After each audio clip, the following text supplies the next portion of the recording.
క్రీస్తు నామములో ప్రార్థించి వేడుచున్నాను తండ్రి.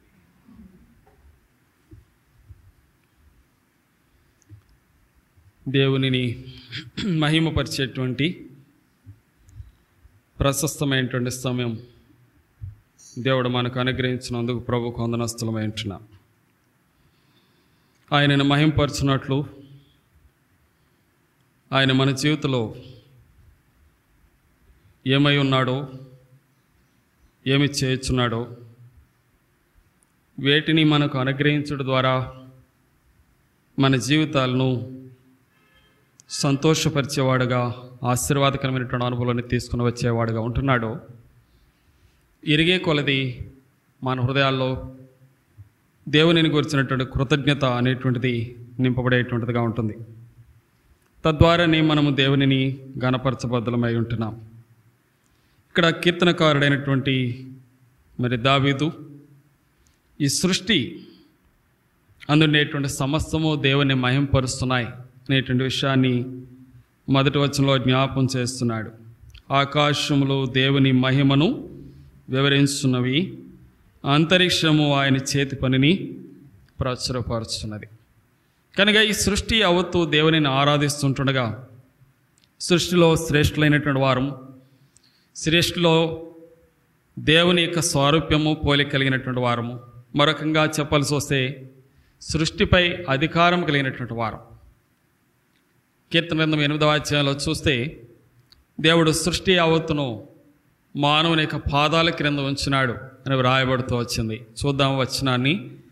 8వ అధ్యాయము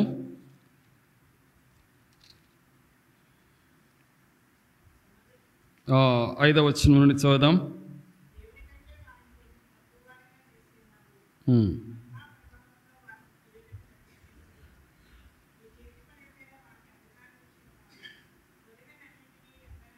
చూడండి, ఇక్కడ జ్ఞాపం చేస్తున్నాడు, నీ చేతి పనులన్నిటి మీద వానికి అధికారము. ఇంకా కిందకు వెళుతుంటే 8వ వచనం రాశాడు, వాని పాదముల క్రింద, అధికారం కింద, అతని యొక్క పాదముల క్రింద. అంటే మానవుడు సృష్టి కంటే విశిష్టమైనటువంటి వాడు. సృష్టింపబడినటువంటి వాటన్నిటికంటే మానవుడు ఎంతో విలువైనటువంటి వాడు ప్రభు యొక్క దృష్టిలో. ఆ సృష్టి దేవుని మహిమపరుస్తుంది. మరి నిన్ను నన్ను కూడా దేవుడు అదే ఉద్దేశంతో నిర్మాణం చేసుకుంటూ వచ్చినాడు. మనకు తెలుసు, యెషయా 43:7 మనం చదువుతాం, నా మహిమ నిమిత్తం నేను వారిని సృజించితిని అని దేవుడు ప్రవక్త యెషయా ద్వారా మాట్లాడుతూ వస్తున్నాడు. మనము ఎందుకు దేవునిని మహిమపరచాలి అంటే ఆయన మన కొరకు చేసినటువంటి ఉపకారములు ఎన్నెన్నో, ఆయన మన కొరకు అనుగ్రహించినటువంటి మేలులు ఎన్నెన్నో. ఇక్కడ కొన్నిటిని మరి గ్రంథకర్త జ్ఞాపం చేస్తూ మన యొక్క జీవితాలను మరి ఆశీర్వాదకరంగా మార్చడానికి దేవుడు అనుగ్రహించినటువంటి ఒక సందర్భాన్ని ఈ వచనాల్లో జ్ఞాపం చేస్తూ వచ్చాడు. చూడండి, 7వ వచనం చూస్తాం.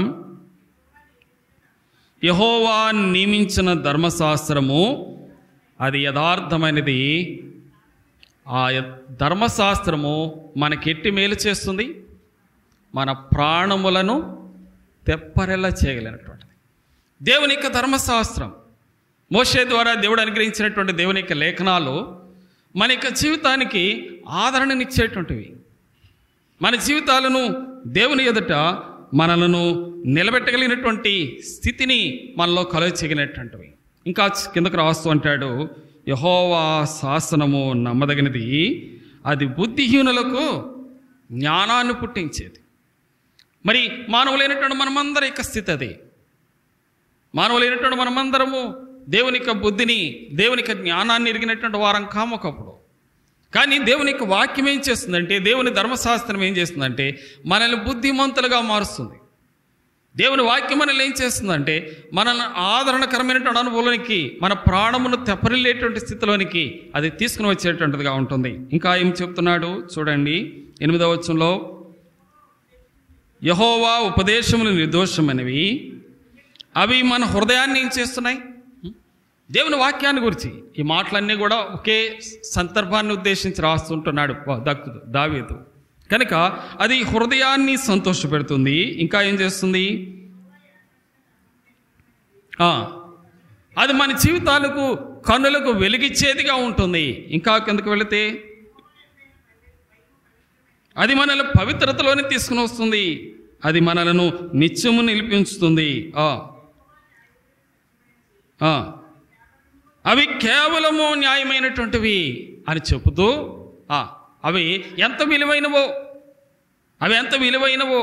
ఒక సందర్భాన్ని ఉద్దేశించి లేక 2 సందర్భాలను ఉద్దేశించి ఈ కీర్తనకారుడు మరి దేవుని వాక్యాన్ని ఒక శ్రేష్టమైనటువంటి దానిగా పోల్చి మాట్లాడుతూ వచ్చాడు. చదువుదాం ఆ మాట కూడా 10వ వచనంలో.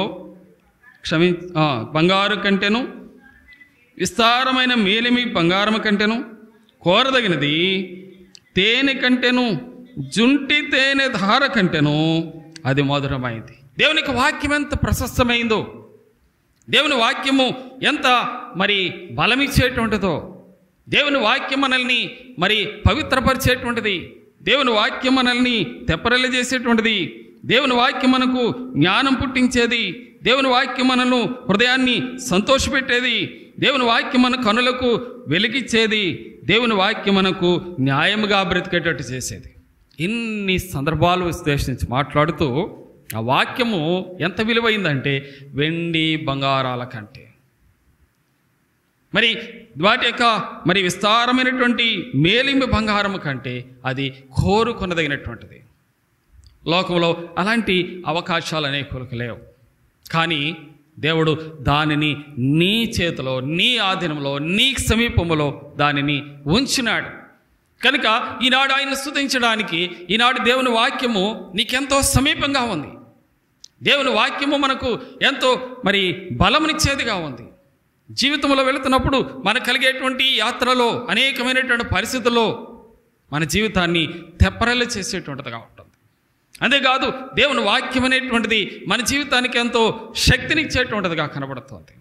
కనుక దానిని దేంతో పోలుస్తూ వచ్చినాడు అంటే మరొక సెంటెన్స్లో రాస్తూ 10వ వచనం 2వ భాగంలో రాస్తూ వచ్చాడు. అది తేనె కంటెను జుంటి తేనె ధారల కంటెను అది మధురమైనది.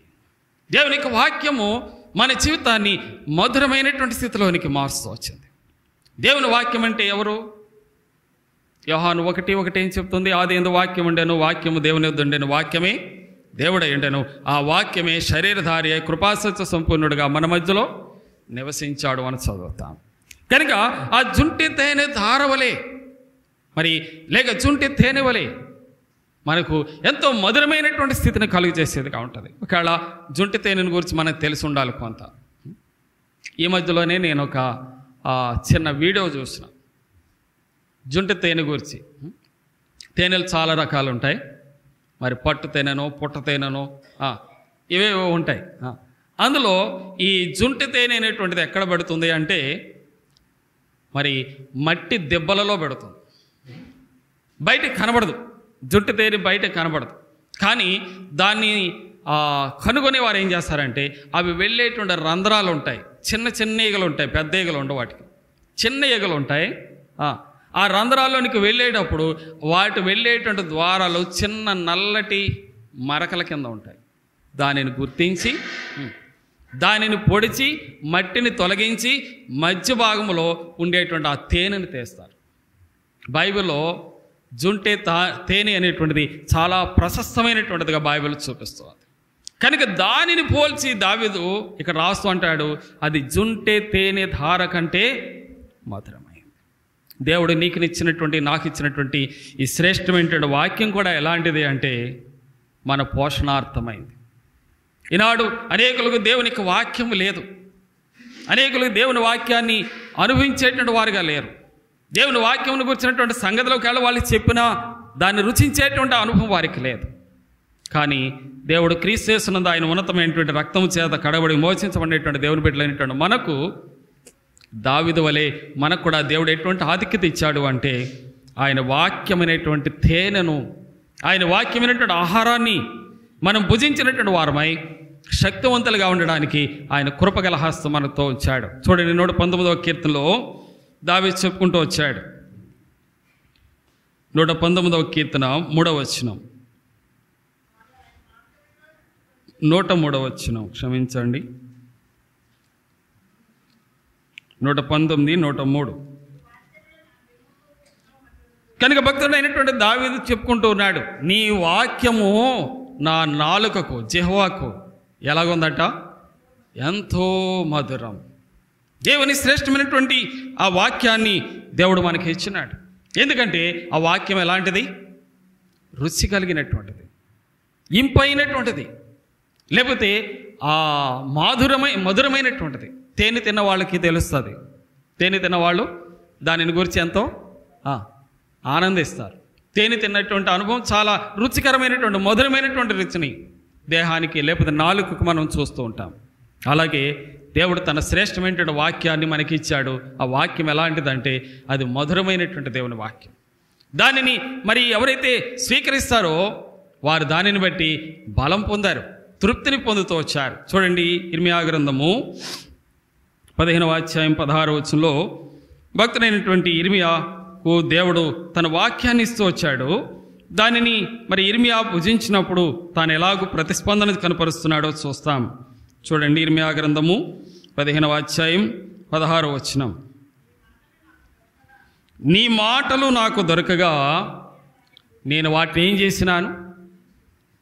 మాటలు దొరకటం ఏంటి, భుజించటం ఏంటి? మాటలు ఏమన్నా చకోడీలా లేకపోతే పకోడీలా? మాటలు ఏమేమి చకోడీలు కాదు, పకోడీలు కాదు. మాటలు దొరకగా నేను వాటిని భుజించాను. దేవుని యొక్క మాటలు మన జీవితానికి బలాన్ని ఇచ్చేవి. చదవండి ఆ వచనము.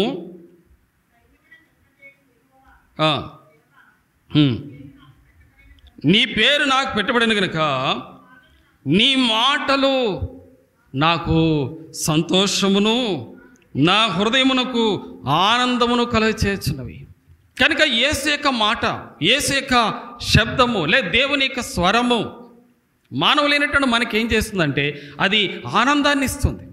ప్రవక్త ఇర్మియా ఏం చేస్తున్నాడంటే దేవుని వాక్యాన్ని బట్టి ఆనందిస్తున్నాడు. దేవుని వాక్యాన్ని బట్టి అతని హృదయము ఆనందముతో నింపబడినటువంటి వాడుకుంటున్నాడు. దేవుడు నీకు నాకు ఇచ్చినటువంటి ఆ శ్రేష్టమైనటువంటి ఆహారం, ఒకవేళ శరీర సంబంధమైనటువంటి ఆహారం అనుకోండి, దేహానికి కండ పుట్టిస్తుంది. కానీ వాక్యాహారం ఏం చేస్తుంది? ఆత్మీయంగా మనల్ని సంతోషభరితలుగా చేస్తుంది, ఆత్మీయంగా మనల్ని బలవంతులుగా చేస్తుంది. చూడండి, యోబు గ్రంథం 34వ అధ్యాయం. యోబు గ్రంథం 34వ అధ్యాయం 3వ వచనం. అంగిలి అనగా నాలుక ఆహారమును రుచి చూచినట్లుగానే చెవి మాటలను భుజిస్తుంది. చెవికుండే పని ఏంటి? మనం చెవితో తినేవాళ్ళం ఉండాలా?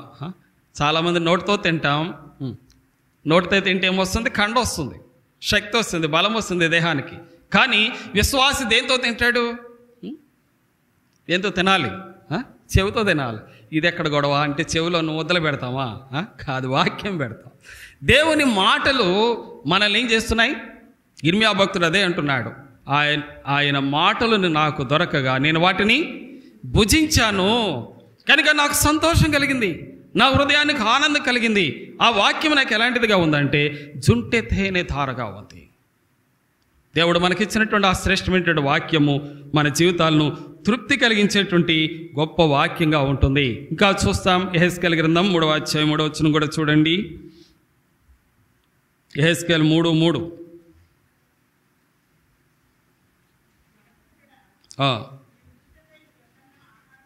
దేవుని యొక్క వాక్యము, పరిశుద్ధ గ్రంథమైనటువంటి బైబిలు మరి భక్తుడైనటువంటి యెహెజ్కేలు ముందుకు దేవుడు తీసుకుని వచ్చాడు.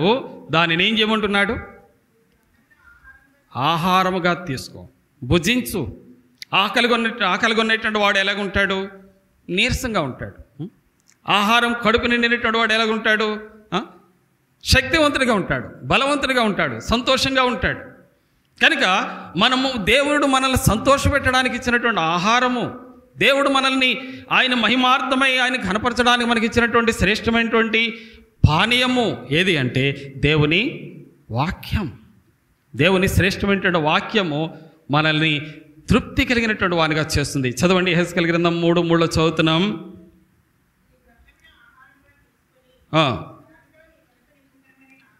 సెలవేయగా నేను దానిని భక్షించి తిని అది నా నోటికి ఎలాగుంది? వాక్యం తేనెలాగా ఉందంట భక్తుడికి. అంటే దేవుని వాక్యాన్ని ఏం చేయాలి? మనం తినాలి, అనుదినము తినాలి, అనుదినము ధ్యానించాలి, చదవాలి, ధ్యానించాలి. చాలా పర్యాలు చదువుతాం, రెండవది ఏం చేయం? ధ్యానించాం. అంటే నెమరు వేసుకోం. దేవుని వాక్యాన్ని మనం ఎంతగా ధ్యానిస్తూ ఉంటామో అది మనలో తృప్తిని, బలాన్ని ఇస్తుంది, మన ఆకలి తీరుస్తుంది. అందుకే ప్రభు చెప్పాడు, మత్తయి సువార్త 4:4 అనుకుంటే రాస్తూ వచ్చాడు, మనుషుడు రొట్టె వలన మాత్రమే కాదు కానీ దేవుని వాక్యం వలన, దేవుని మాట వలన దేవుని యొక్క శక్తిని పొందుకుంటాడు. ఎప్పుడైతే దేవుని యొక్క వాక్యమును భుజిస్తున్నామో ఆ వ్యక్తి ఏం చేస్తాడంటే దేవుని ఆరాధించకుండా ఉండలేడు. దేవుని వాక్యాన్ని వినని వాళ్ళకి దేవుని ఆరాధించేటువంటి శక్తి రాదు. అనే పర్యాయాలు ఏం చేస్తూ ఉంటారంటే చాలామంది ఆరాధనకి ఏదో టైంలో వెళ్ళొద్దాంలే, చర్చ్ సంఘానికి వెళ్ళాలి, అటెండెన్స్ వేయించుకోవాలి. కొన్ని పర్యాయాలు మొదటి ప్రార్థనకు రారు, మరికొంతమంది పాటలకు రారు, మరికొంతమంది ఆరాధన వర్తమానికి రారు, మరికొంతమంది ఆరాధనకే రారు, బలవర్తమానానికి రారు, ప్రభు బల్ల ఏకీవించరు. చివరికి లాస్ట్లో వచ్చి అందరితో పాటు లాస్ట్లో ఆమేన్. ఇంకా వాళ్ళు దేవునికి వచ్చినటువంటి శక్తి ఎక్కడ వస్తుంది? దేవునికి వచ్చినటువంటి బలములో వాళ్ళు ఎలాగెదుగుతారు? నీవు దేవుణ్ణి స్తుతించి మహింపరచడానికి, ఆయన మాటల్ని నీ నోటు నుండి వెల్లడిపరచబడ్డానికే కదా దేవుడు నన్ను కోరుకున్నది. కనుక దైవికమైనటువంటి ఆ శక్తిని నీలో నింపడానికే దేవుడు తన వాక్యాన్ని నీ కొరకు, నా కొరకు ఇచ్చాడు.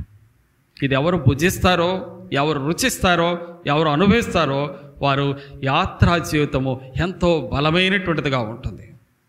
దేవునికి ఉన్నతమైనటువంటి ఆ తృప్తిని వారు అనిపిస్తారు. అందుకే యెహెజ్కేలు అంటాడు, అది నా నోటికి ఎలాగుంది? తేనెవలే, తేనెవలే. ఇశ్రాయేలు ప్రజలైనటువంటి వారికి కూడా 40 సంవత్సరాలు వారు అరణ్యయాత్రలో ప్రయాణిస్తున్నటువంటి కాలంలో దేవుడు వారికి మన్నా ఏర్పాటు చేస్తూ వచ్చాడు. ఇక అది శరీర సంబంధమైనటువంటి ఆహారంగా మనకు కనబడుతున్నా వారు దానిని భుజించి 40 సంవత్సరాలు వారి యాత్రలో ఎంతో బలం పొంది నడుస్తూ వచ్చినటువంటి వారు ఉన్నారు. చూడండి, దేవునికి వాక్యంలో చూస్తూ వచ్చినప్పుడు నిర్గమాకాండము 16:31. నిర్గమాకాండము 16:31. ఇశ్రాయేలులు దానికి మన్నా అను పేరు పెట్టిరి, అది తెల్లని కొత్తిమీర గుందెవలే కనబడుతూ వచ్చింది, దాని రుచి ఎలాగుందంట? తేనెతో కలిపిన అపోపము వలె ఉండెను. టేస్ట్. దేవుని వాక్యాన్ని దేంతో పోలుస్తున్నాడు? లేక ఇక్కడ మన్నాను దేంతో పోలుస్తున్నాడు అంటే తేనెతో పోలుస్తున్నాడు. నీ ప్రభువు నీకు ఇచ్చినటువంటి శ్రేష్టమైనటువంటి ఆహారము, ఆత్మీయమైనటువంటి ఆహారము ఈనాడు నీకు నాకు దేవుడు సిద్ధపరిచి పెట్టినాడు. దానిని ఎవరైతే భుజిస్తున్నారో దేవుని వాక్యం చేత వారు బలపరచబడినటువంటి వారై దేవునిని బట్టి ఆ శక్తితో తమ జీవితాలు నడిపించుకునేటువంటి వారు ఉంటారు. ఇశ్రాయేలు ప్రజలు 40 సంవత్సరాల యాత్రలో ప్రభు ఇచ్చినటువంటి ఆత్మీయమైనటువంటి బోధ చేత వారు బలపడ్డారు, భౌతికమైనటువంటి సదుపాయముల చేత వారు బలపరచబడ్డారు. చూడండి, నెహెమ్యా గ్రంథంలో చూస్తాం ఆ మాటలు. నెహెమ్యా గ్రంథం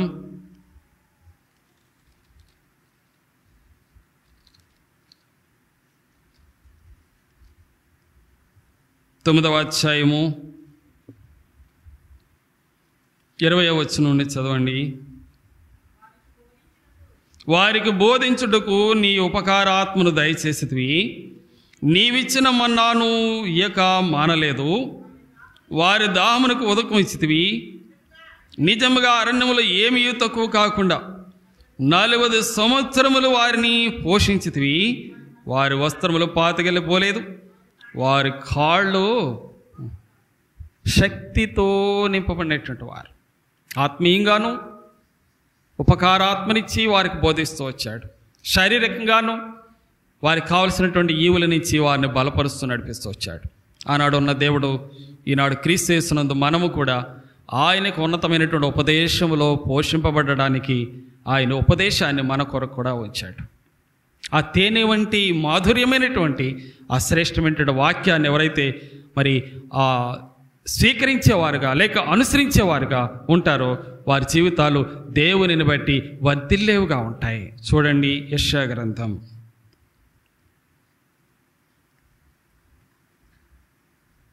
48వ అధ్యాయము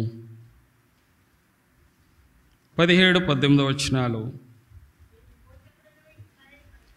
నీ విమోచకుడును ఇశ్రాయేలు పరిశుద్ధ దేవునికి యెహోవా ఎలాగూ సెలవిస్తున్నాడు.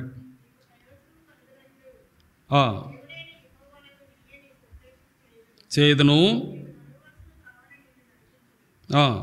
18 గమనించండి. నీవు నా ఆజ్ఞలను ఆలకింపవలనని నేను ఎంతో కోరుచున్నాను. ఆలకించిన ఎడల, వినిన ఎడల నీవేమవుతావు? నీ క్షేమము నదివలే, నీ నీతి సముద్ర తరంగం వలె. ఆలకిస్తేనే వచ్చిందా?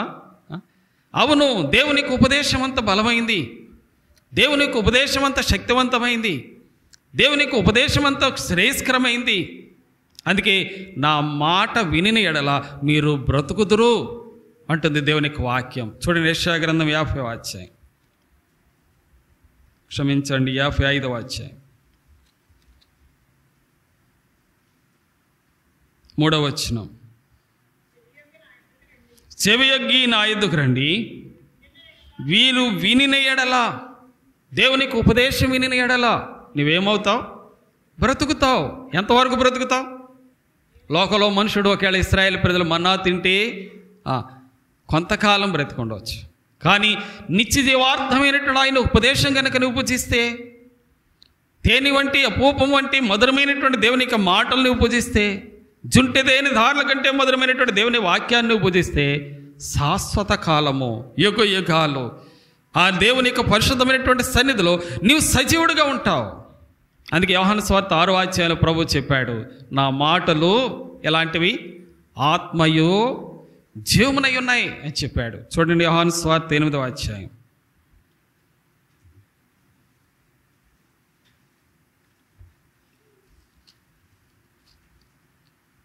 యోహాను సువార్త 8వ అధ్యాయము, 6వ అధ్యాయము 63వ వచనం.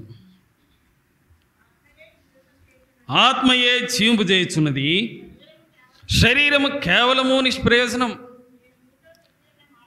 నేను మీతో చెప్పి ఉన్న మాటలు ఆత్మయు జీవమునై. ప్రభు యొక్క మాట ఎలాంటిది? ఆత్మీయమైంది.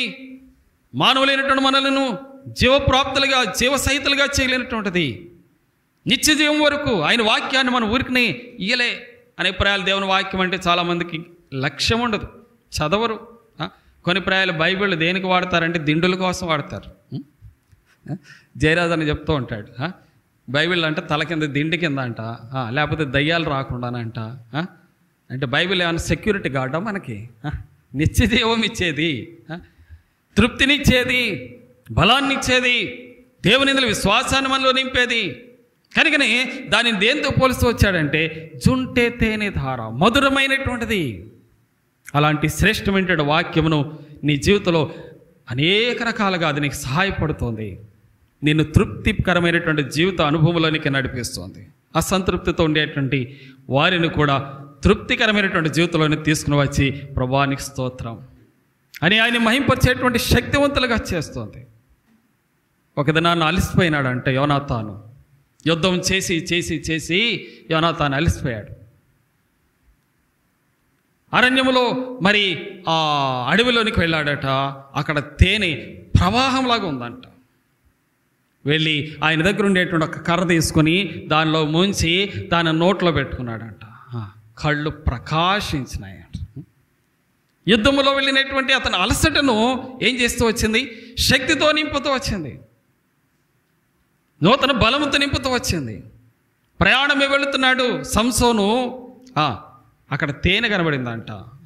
దాన్ని తీసుకున్నాడు, సింహం యొక్క కళేబరములో నుండి తీసుకుని తన నోటికి అందించుకున్నాడు, తిన్నాడు, బలం పొందాడు. తన తండ్రికి తన తల్లికి కూడా ఇచ్చినాడు. తర్వాత దానికి ఏదో కొన్ని కొటేషన్స్ ఇచ్చాడులేండి, అది వేరే సబ్జెక్ట్, ఇక్కడ కాదు. అంటే తేనె ఏం చేస్తుంది? భౌతికమైనటువంటి తేనెకే శక్తినిచ్చేటువంటి అనుభవం ఉంటే నీవు ఆత్మీయమైనటువంటి తేనె అయినటువంటి దేవుని వాక్యం దగ్గరికి వచ్చావు. ఎంతకంటే మధురమైనది లోకం ఏదీ లేదు. ఇక్కడ మార్కెట్లోకి వెళ్ళి మనం తేనె కొంటే డూప్లికేట్లు బాగా దొరుకుతాయి. బెల్లం పాకం కింద అడుగున బెల్లం పాకం ఉంటుంది, లేకపోతే పంచదార పాకం ఇస్తాడు. ఇది ఒరిజినల్ తేనె, ఇది కొరత వేయనటువంటి తేనె, దీనికి ఖరీదు కట్టేటువంటి తేనె, నేను ఆత్మీయమైనటువంటిగా దేవునిలో బలపరిచేటువంటి తేనె. అలాంటి శ్రేష్టమైనటువంటి వాక్యమును మన ప్రభువు మనకి ఇచ్చాడు. అది నీవు భుజించితే నిన్ను నిత్యత్వం వరకు, నిత్య జీవము వరకు.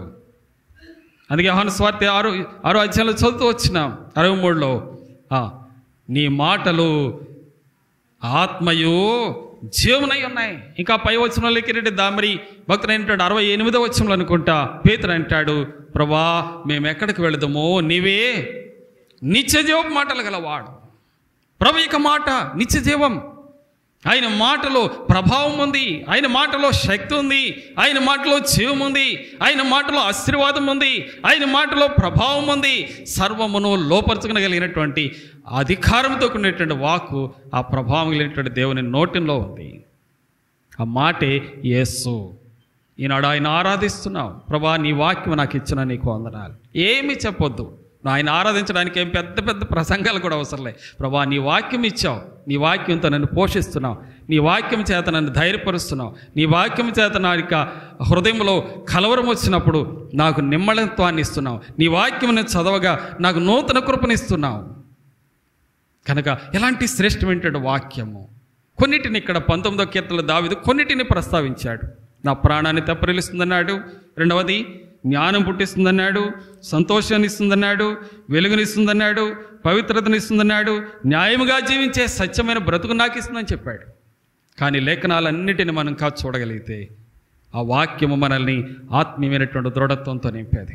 భౌతికంగా ఏం కలిగి ఉండకపోయినా ప్రభువు మనకిచ్చినటువంటి ఆ శ్రేష్టమైనటువంటి వాక్యమే మనల్ని తృప్తి కలిగినటువంటి మరి జుంటె తోనే ధార వలె మనల్ని నడిపించేదిగా ఉంది. రెండవది ప్రభు మనకిచ్చిన తేనె ఎలాంటిది. నేను చెప్పగోరే సబ్జెక్ట్ కూడా ఏంటంటే జుంటె తేనె ధార. రెండవది ఏంటి దేవుడు మనకిచ్చేది చూడండి. సామెతల గ్రంథం, సామెతలు గ్రంథము 24వ అధ్యాయం.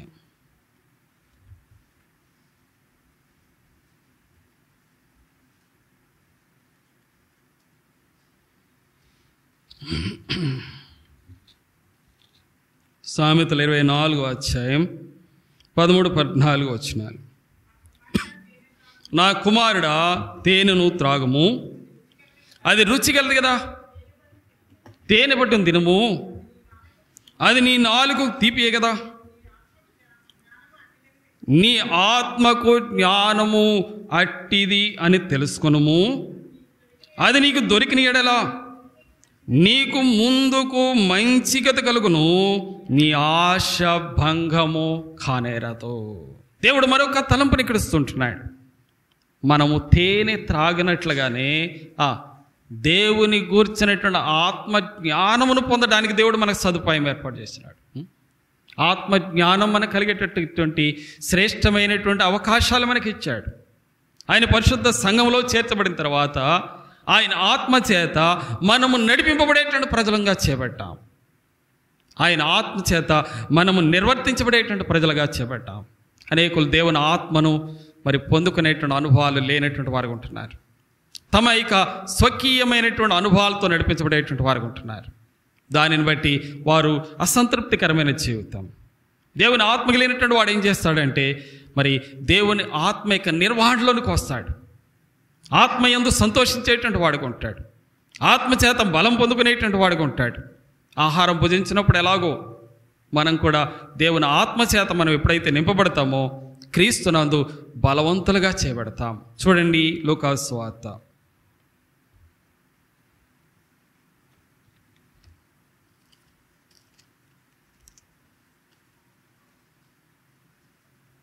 4వ అధ్యాయం 1వ వచనం. యేసు పరిశుద్ధాత్మ పూర్ణుడై యోర్దాను నది నుండి తిరిగి వచ్చి 40 దినముల ఆత్మచేత అరణ్యములో నడిపింపబడి. చాలండి. 14వ వచనం. యేసు ఆత్మ బలముతో గలిలయకు తిరిగి వెళ్ళెను. ఆత్మ బలం, ఆత్మ చేత బలపరచబడేటువంటి అనుభవం నీకు ఇవ్వబడింది. ఎవరిలో ఉంటాడు ఆత్మ? ఎవరు పరిశుద్ధలో వాళ్ళలోనే ఉంటాడు. ఎందుకంటే ఆయన పేరులోనే ఉంది పరిశుద్ధ ఆత్మ. ఎవరు పరిశుద్ధమైనటువంటి జీవితం కలిగి దేవునికి బిడ్డలుగా జీవించేటువంటి వారికి ఉంటారో పరిశుద్ధాత్మ దేవుడు వారిని బలపరుస్తాడు. అంతేకాదు ఆ పరిశుద్ధ దేవుడు ఆత్మ వారిని నడిపిస్తాడు. చూడండి, రోమిలి రాసిన పత్రిక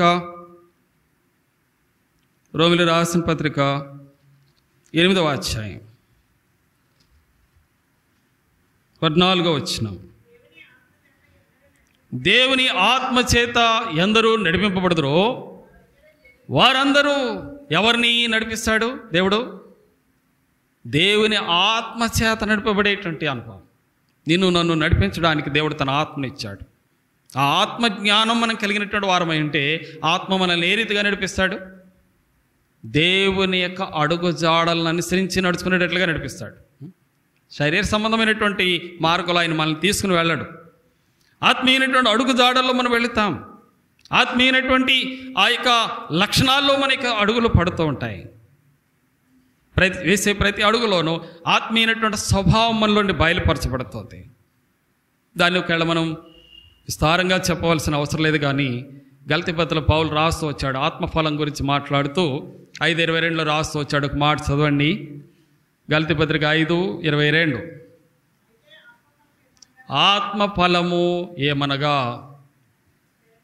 ఏముంటుంది ఆత్మఫలములో? లవ్. నీ యొక్క అడుగులో, నీ యొక్క జీవిత అనుభవాల్లో పరిశుద్ధాత్ముడు నీకు నువ్వు నడిపించే మార్గం ఏంటంటే ప్రేమ కలిగి నడుచుకోమని నేర్పిస్తాడు. రెండవది సంతోషము, అనగా ఏ అనుభవంలోనైనా సరే పౌలు అంటాడు కదా, సంతోషించండి, ఆనందించండి, మరలా చెప్తాను ఆనందించండి అంటాడు. ఫిలిప్పీ పత్రిక 4:4 రాస్తాం. ఏ అనుభవంలోనైనా సరే, ఎలాంటి పరిస్థితుల్లోనైనా సరే ఆత్మయందు ఆనందించేటువంటి జీవితం, సంతోషము, ప్రేమ, సంతోషము, సమాధానం అందరితోనూ. ఇలా వచనాన్ని కనుక మనం కొంచెము లోతుగా ఆలోచించగలిగితే ఆత్మ యొక్క ఫలముల యొక్క అనుభవములు మన జీవిత అనుభవాలుగా మార్చబడతాయి. దేవుని ఆత్మచేత మనము మరి సత్యమును అనుసరించి నడుచుకునేటువంటి వారు ఉంటాం. ఎందుకంటే ఆయన సత్యములో నడిపిస్తాడని రాస్తున్నాడు. యోహాను సువార్త 16వ అధ్యాయం చూడండి. యోహాను సువార్త 16వ అధ్యాయము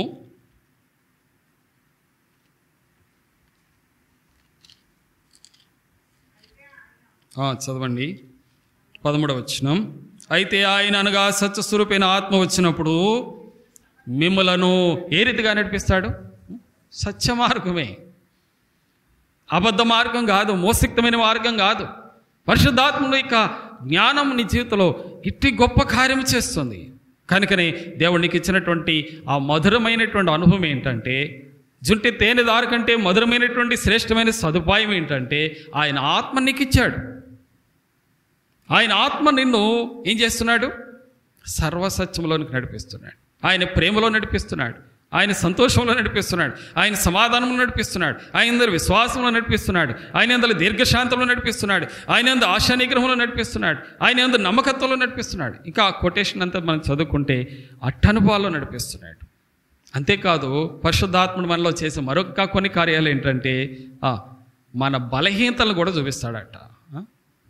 మనం అనుకుంటాం పరిశుద్ధాత్ముడు మనలో ఉంటే మనకు మంచే కాదు, మన లోపాలను కూడా చూపిస్తాడు, మన పొరపాట్లను కూడా చూపిస్తాడు, మనలో ఉండేటువంటి తొట్టుపాట్లను చూపించి ఇది సరైన మార్గం, ఈ మార్గంలో వెళ్ళని మనకి హెచ్చరించి బోధిస్తూ వస్తాడు. చూడండి, ఇదే అధ్యాయంలో చూస్తాం. 16వ అధ్యాయం 8వ వచనంలో ఆయన వచ్చి పాపమును గూర్చి, నీతిని గూర్చి, రాబోయేటువంటి తీర్పును గూర్చి మనలను ఒప్పింప చేసే పని, మనలను సరైన మార్గంలో నడిపించేటువంటి పని ఆయన తీసుకునేటువంటి వాడు ఉంటాడు.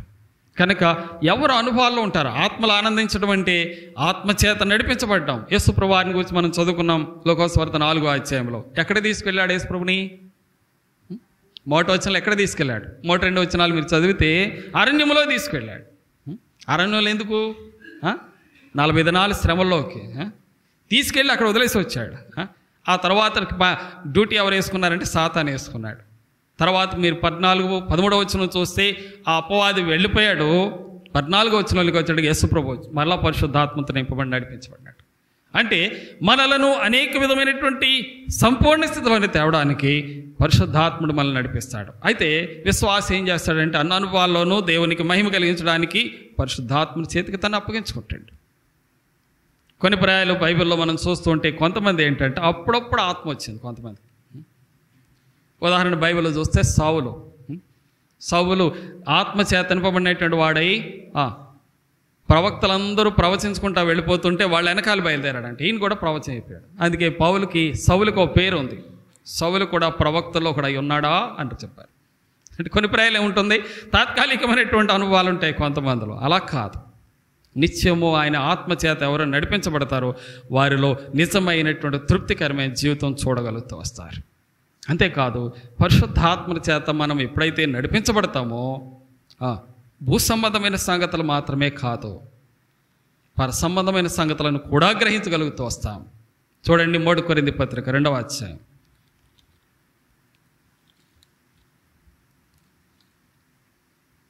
కొరింథీ 3 పత్రిక 2వ అధ్యాయము 10వ వచనం చదవండి, 9 కూడా చదవండి. ఇందును గూర్చి దేవుడు తను ప్రేమించు వారి కొరకు ఏవి సిద్ధపరచును అవి కంటికి కనబడలేదు, చెవికి వినబడలేదు, మనిషి హృదయమునికి గోచరం కాలేదు అని వ్రాయబడి ఉన్నది. 10వ వచనం, మనకైతే దేవుని ఆత్మీయులైనటువంటి వానికైతే దానిని దేవుడు తన ఆత్మ వల్ల వాటిని బయలుపరుస్తున్నాడు. వినాలి, మాట్లాడకూడదు, వినాలి, వాక్యం మీద కాన్సన్ట్రేషన్ చేయండి. కనుక మనకైతే దేవుడు వాటిని ఏం చేస్తున్నాడు, తన ఆత్మ వలన మనకు నేర్పిస్తున్నాడు, బయలుపరుస్తున్నాడు. బయలుపరుపునేటువంటిది పరిశుద్ధాత్ముడు బయలుపరిస్తేనే తప్ప మనకు అర్థం కావు. కనుకనే దేవుడు అట్టి కృపకు మనల్ని అర్హులుగా చేస్తున్నాడు. చదవండి ఆ వచనాన్ని. ఇంకా ఏం చేస్తున్నాడు, ఆత్మ అన్నిటినీ అని విడిచిపెట్టలేదు పావులు, అన్నిటినీ అని విడిచిపెట్టలేదు పావులు. ఇంకా ఏం కూడా చెప్పాడు, దేవుని మర్మము, దైవికమైనటువంటి సంగతుల యొక్క మర్మములను పరిశుద్ధాత్ముడు తన ఆత్మ ద్వారా ఆత్మదేవుడు మనం వెల్లడిపరిచేవాడు ఉంటాడు.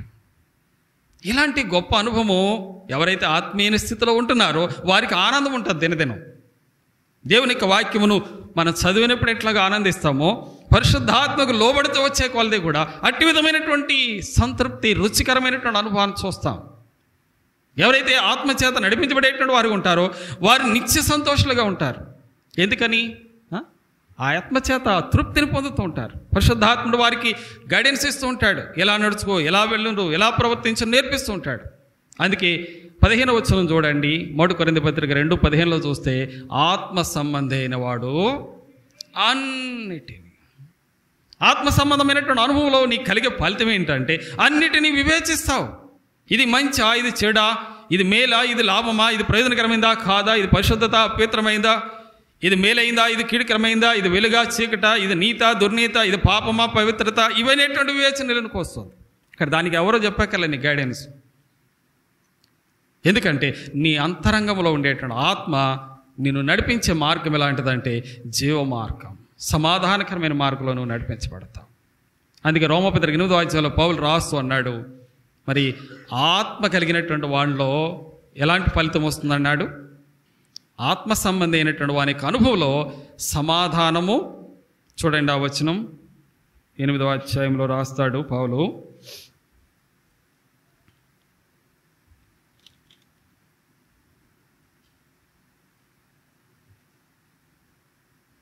ఆరో వచనం, ఆత్మానుసారమైన మనసు ఆ జీవమునిస్తుంది. ఆత్మానుసారమైనటువంటి మనసు సమాధానాన్ని ఇస్తుంది. నీలో ఆ విధమైనటువంటి తృప్తికరమైనటువంటి అనుభవం, నిర్జీవమైన స్థితి కాదు.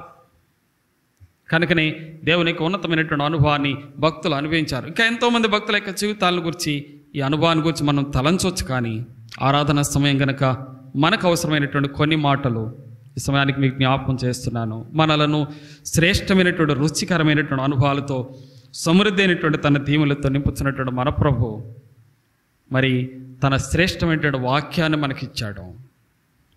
దానిని జుంటె తేనె ధారతో పోలుస్తూ వచ్చాడు.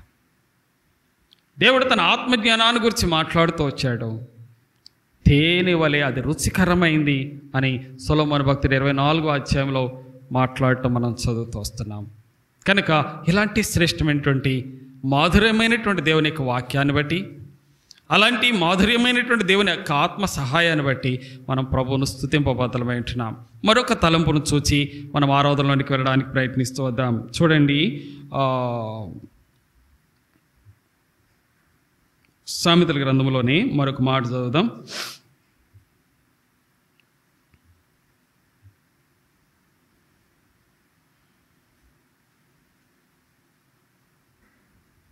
ముందుగా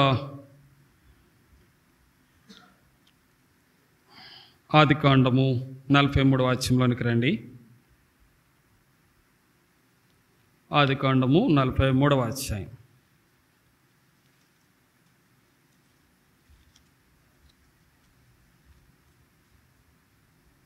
11వ వచనం చదవండి.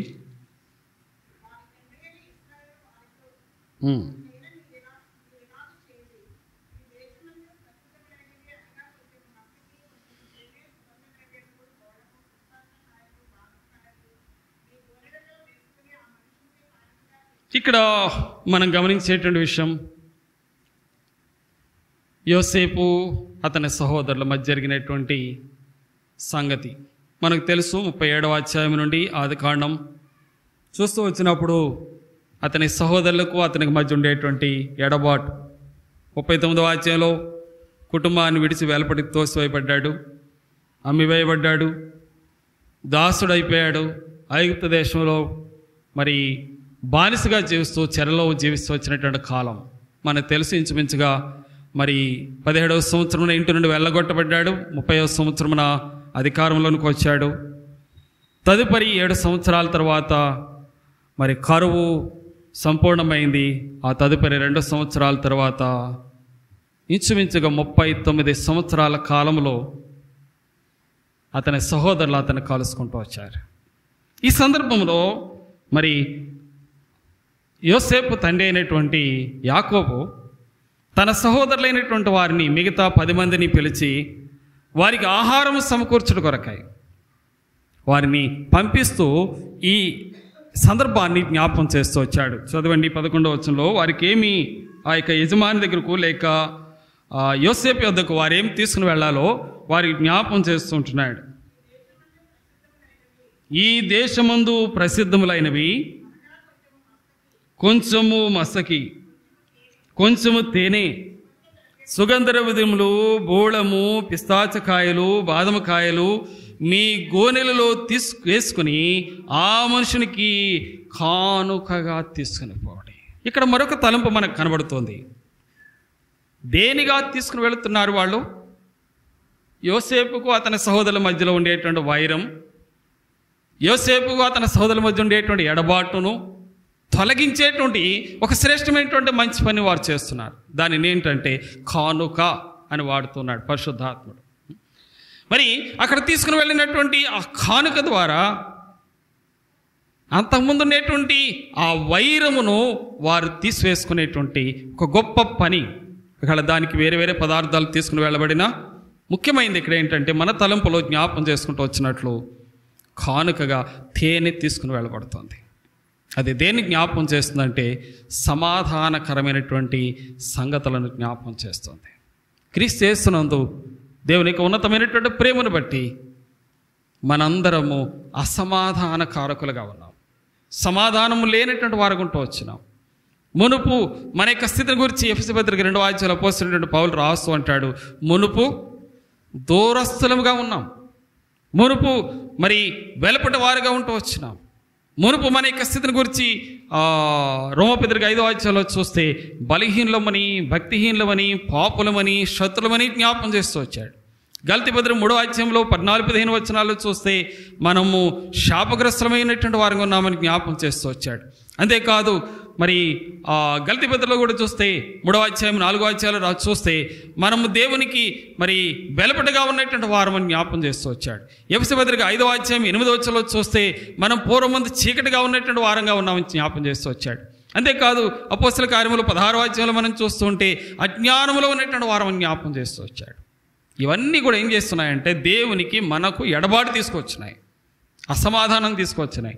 అజ్ఞానం వలనో లేకపోతే చీకటి బ్రతుకు వలనో దేవునికి ఉన్నతమైనటువంటి మేలేంటో గ్రహించకపోవడం వలనో మనం అలాగే మరి వేరైన వారుగా జీవిస్తున్నటువంటి వారుగా ఉన్నప్పుడు క్రీస్తు యేసు అనేటువంటి ఆ గొప్ప రక్షకుడు మన కొరకై తండ్రి అయిన దేవుడు మనలను ప్రేమించి తన కుమారుడైన యేసుక్రీస్తు ప్రభువారిని మనకు కానుక ఇచ్చాడు. ఈనాడు దేవుని కుమారుడైనటువంటి యేసుక్రీస్తు ప్రభువారే మనకు కానుకగా ఇవ్వబడుతూ వచ్చాడు. చూడండి, యోహాను సువార్త 3:16, యోహాను సువార్త 3వ అధ్యాయం 16వ వచనం. దేవుడు లోకమును ఎంతో ప్రేమించెను కాగా ఆయన తన ద్వితీయ కుమారునిగా పుట్టిన వాని యందు విశ్వాసం ఉంచి ప్రతివాడును నశింపక నిత్యజీవం పొందినట్లు ఆయనను నీ కొరకై ఎలా పంపించాడు? లోకానికి నిన్ను ప్రేమించి నన్ను ప్రేమించి. మన ప్రభువు తేనె వంటివాడు, మధురమైనటువంటి వాడు, దయగలిగినటువంటి వాడు, వాత్సల్యత తగినటువంటి వాడు. ఆయన మాటను గురించి బైబిల్ చెప్తుంది, ఆయన దయగల మాట గలవాడట. ఆయన నోటి మాటలు మనుషుల్లో ఏం చేస్తూ వచ్చినాయి? ఆయన దయాళుత్వాన్ని చూపిస్తూ వచ్చినాయి. చూడండి, లూకా సువార్త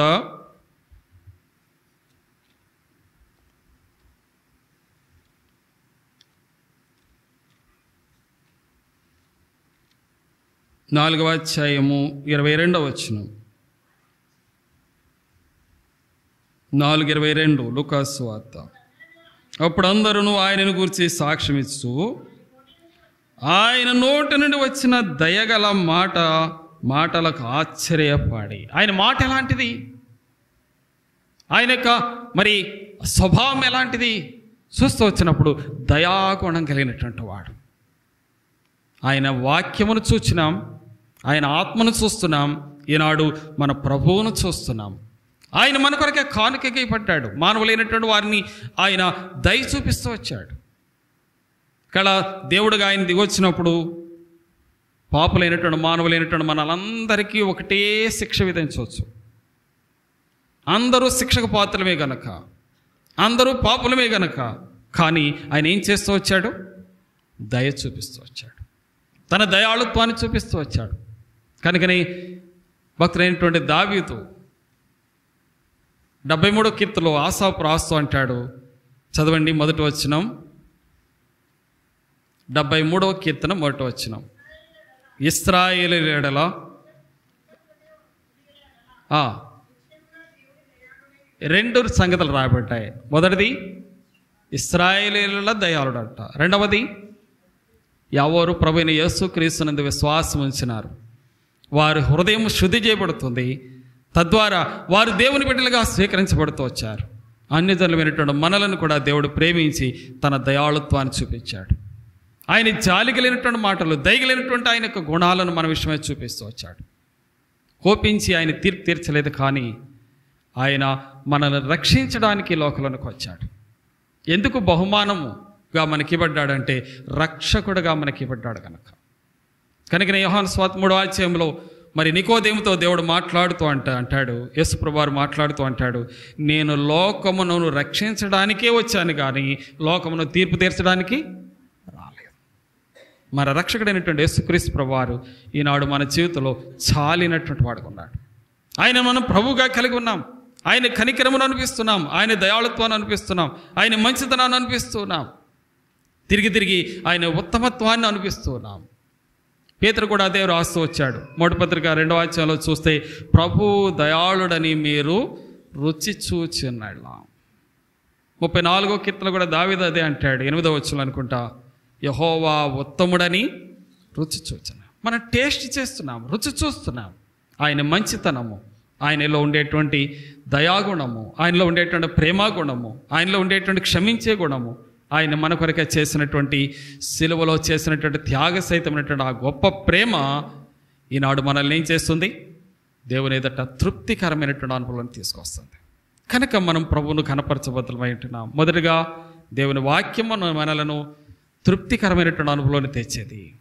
ఆయన వాక్యం చేత మనము రుచించిన వారమై ఆయన యందు ఆనందించగలుగుతున్నాం. రెండవదిగా ఆయన ఆత్మను బట్టి కలిగేటువంటి జ్ఞానమును బట్టి, ఆ యొక్క శ్రేష్టమైనటువంటి తేనె వంటి మాధుర్యమైనటువంటి ఆ ప్రభువును బట్టి, ఆ ఆత్మను బట్టి ప్రభువును ఆనందించేవారు ఉంటున్నాం. మూడవదిగా మన ప్రభుని యేసుక్రీస్తునందులై ఉన్నతమైనటువంటి శ్రేష్టమైనటువంటి మాధుర్యమైనటువంటి గుణాలను బట్టి మనము ఆయనను రుచించిన వారమై ఆయనందు ఆనందించగలుగుతున్నాం. అటువంటి శ్రేష్టమైన సదుపాయం ఇచ్చినటువంటి ప్రభువును మనం ఆరాధించి మహింపరిచే వారం ఉందాం. ఒక వచనం చదువుకుని ఆరాధనలోనికి వెళదాం. చూడండి, పరమగీతం గ్రంథము 5వ అధ్యాయం 16వ వచనం. పరమగీతము 5:16. అతని నోరు అతి మధురము, అతడు అతి కాంక్షణీయుడు. యెరూషలేము కుమార్తెలరా, ఇతడే నా ప్రియుడు, ఇతడే నా స్నేహితుడు. ఈ శ్రేష్టమైనటువంటి అనుభవంతో సంఘము, ఇక్కడ మన షోలమీతిని చూస్తున్నా, దేవుని యొక్క సంఘముకు ఎలాంటి వాడు ఆయన? అతడే నా ప్రియుడు, అతడే నాకు స్నేహితుడు. ఎందుకంటే అతని నోరు మధురమైంది. ఆయన యొక్క స్వభావము, ఆయన మాధుర్యమైనటువంటి అనుభవమైనటువంటి ప్రభువును, ఉత్తముడైనటువంటి ప్రభువును, మన జీవితంలో దొరికినటువంటి చాలినటువంటి గొప్ప రక్షకుడైనటువంటి ప్రభువును నోరారా స్తుతించి ఆయన ఘనమైనటువంటి నామమును హెచ్చించినట్లు మరి భక్తులు ఎలాగూ ప్రభువును మధురమైన వానిగా రుచి చూచి ఆయన కనపరిచినారు. ఆయన వాక్యముని తర్వాత మనల్ని తృప్తిపరిచిన ప్రభువును, ఆయన ఆత్మచేత మనల్ని తృప్తిపరిచిన ప్రభువును, తిరిగి ఆయన పరిశుద్ధమైనటువంటి కుమారుడిని యేసుక్రీస్తు యొక్క బహుమానముగా మనకి ఇవ్వడి ఉత్తముడైనటువంటి ఆ ప్రభువును మనకు బహుమానంగా ఇచ్చడం ద్వారా ఆయనందలి ఉత్తమైనటువంటి రుచినిస్తున్నటువంటి ప్రభువును నోరారా స్తుతించుదాం. ఆత్మతో సత్యంతో ఆయన ఘనమైనటువంటి నామమును కొనియాడి మహింపరచినట్లు ప్రభు తన ఆత్మ ద్వారా మనల్ని బలపరచునుగాక. ఆరాధనలోనికి వెళ్ళక పూర్వము ఒక పాట పాడుకుంటాం.